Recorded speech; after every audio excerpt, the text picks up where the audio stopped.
savage, bloodthirsty, barbarians. The Vikings were Scandinavian sailors, warriors, pirates, raiders, and traders who conducted expeditions of trade and plunder all over Europe and even into the Mediterranean between the 9th and 11th centuries. They could be bloodthirsty rangers of tradition, but they were also skillful traders, artisans, explorers, and settlers. In 793 AD, an attack on the Lindisfarne Monastery off the coast of Northumberland in northeastern England marked the beginning of the Viking Age.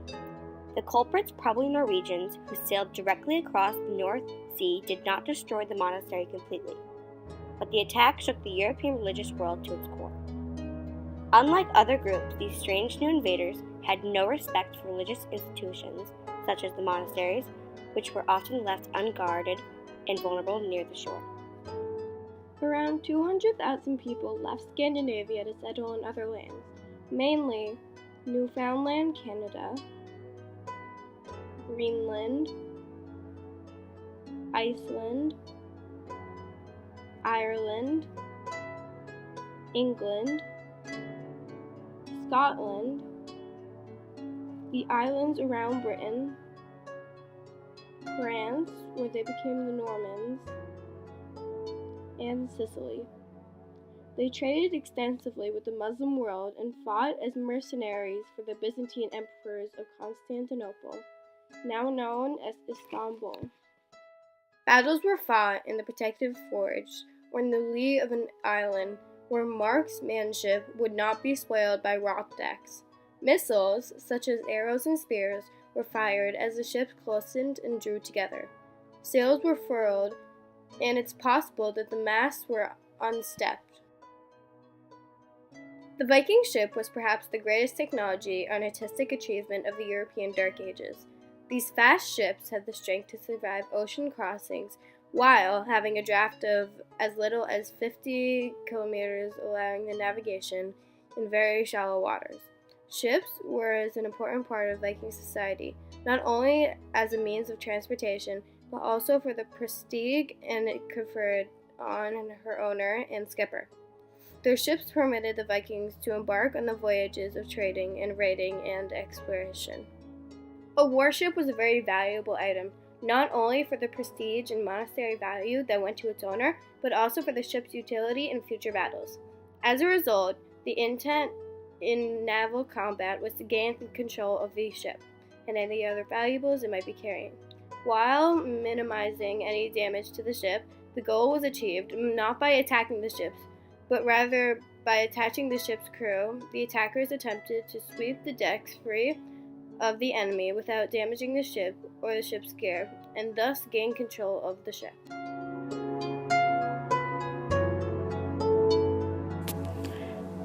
Exploration wasn't the only aspect of the Viking lifestyle. They also had their practiced religion, as is true, more commonly known as Norse mythology, which greatly influenced their daily life. The Scandinavian peoples, including those who settled on Iceland, where most of the written sources for Norse mythology were assembled. Norse mythology not only has its gods and goddesses and immortals, but also an array of other creatures and characters that populate the stories, including giants, dwarfs, monsters, magical animals, and objects. The Norse gods are mythological characters that, as far as we know, came from the northern Germanic tribes of the 9th century AD.